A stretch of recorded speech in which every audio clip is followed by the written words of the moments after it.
আদমজী নারায়ণগঞ্জ জেলার প্রাণকেন্দ্র। এক সময়কার ঐতিহাসিক শিল্পনগরী আজ পরিণত হয়েছে আধুনিক নগরে। উঁচু উঁচু ভবন, আলো ঝলমলে রাস্তা, উন্নয়নের ছোঁয়ায় মুখর চারপাশ। কিন্তু এই শহরের বুকেই রয়েছে এক চাপা পড়ে যাওয়া গল্প, যা বহুদিন ধরে কেউ শোনেনি। আদমজীর ৬ নম্বর ওয়ার্ডের এক কোণে সুমিলপাড়া বিহারী কলোনি। প্রায় ৬৫ বছর আগে যে আশ্রয়ের খোঁজে এই জায়গায় পা রেখেছিল কয়েকটি পরিবার, তা আজ রূপ নিয়েছে একটি ১০,০০০-এর অধিক মানুষের জনবহুল ঠিকানায়।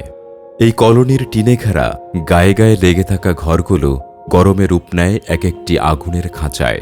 সিলিন্ডার কিংবা লাকড়ি দিয়ে রান্নায় প্রতিদিনের জীবনই যেন এক যুদ্ধ। অগ্নিকাণ্ডের ভয়, দুর্ঘটনার আশঙ্কা আর নিরাপত্তাহীনতা। এই ঘরেই জন্ম নেয় নতুন জীবন। শিশুরা বড় হয় তীব্র গরম, ভাঙা ছাউনির নিচে, নোংরা পরিবেশে।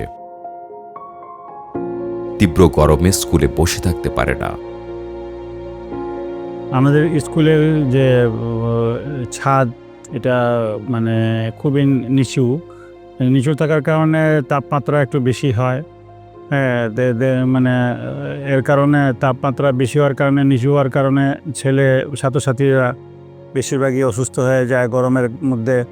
তারা গরমের অস্থির হয়ে যাওয়ার কারণে পড়ালেখার মধ্যে মনোযোগী হতে পারে না, এবং অনেকে গরমের উষ্ণতার কারণে ক্লাস মিস করে এবং ক্লাসে আইসাও ছুটি নিয়ে চলে যায়, অসুস্থ হয়ে যায়।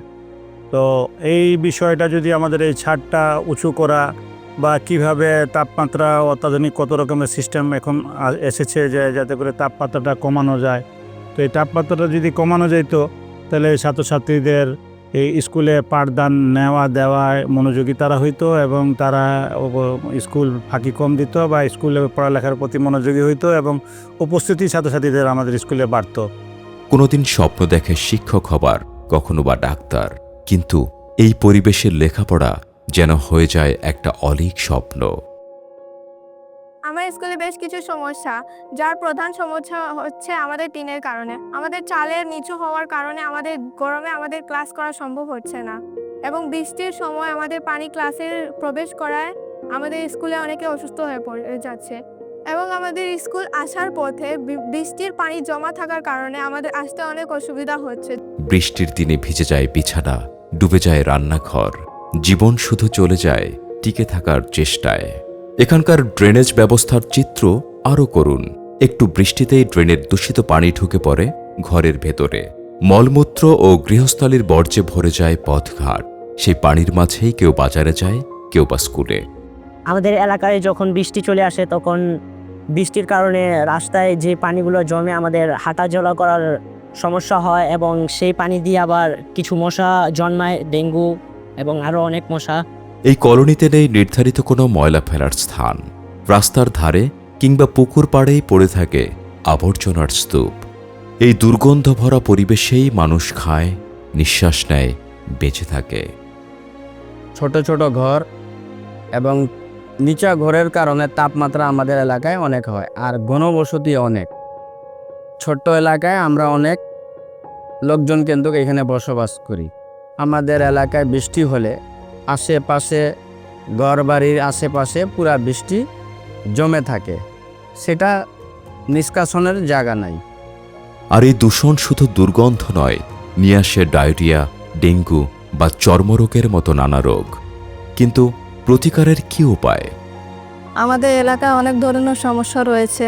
তার মধ্যে অন্যতম সমস্যাগুলো হচ্ছে পানির সমস্যা এবং বর্জ্য ব্যবস্থাপনার সমস্যা।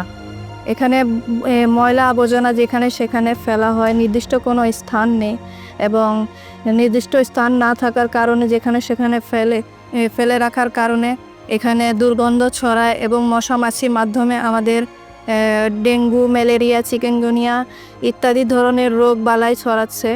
এখানে একটা ব্যবহারের জন্য একটা পুকুরও রয়েছে, কিন্তু সেই পুকুরটি আমাদের ব্যবহারের যোগ্য নয়। সেখানে বাথরুমের লাইন দেওয়া রয়েছে, তাছাড়া এখানে টয়লেটের লাইন, এবং ময়লা আবর্জনা ফেলার কারণে এই পানি অনেক আমাদের জন্য ক্ষতিকর। এই কমিউনিটিতে নেই পর্যাপ্ত স্যানিটেশনের ব্যবস্থা, নেই পর্যাপ্ত বিশুদ্ধ খাবার পানির ব্যবস্থা, নেই পর্যাপ্ত টয়লেট। কিছু কমিউনাল টয়লেট থাকলেও তা ব্যবহার অনুপযোগী। বিশুদ্ধ পানি সংগ্রহের জন্য কমিউনিটির মানুষের সময় মেনে লাইনে দাঁড়িয়ে পানি নিতে হয়। অনেকেই জানেন না রোগে আক্রান্ত হলে কোথায় যাবেন, কি করবেন। স্বাস্থ্যসেবা যেন একটা স্বপ্ন, যেটা তাদের জন্য খুব দূরের কিছু। এই অনিশ্চয়তা, এই অন্ধকার যেন তাদের নিত্য সঙ্গী। তবুও দিনের পর দিন এই মানুষগুলো জীবনটাকে গুছিয়ে নিতে চেয়েছে, একটু ভালো ঘর বানাতে চেয়েছে, নিজেদের শিশুদের স্কুলে পাঠাতে চেয়েছে।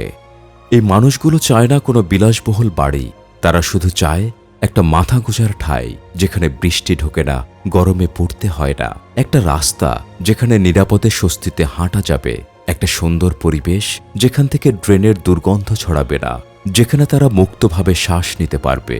এই ছোট ছোট চাওয়াগুলোই তো তাদের স্বপ্ন।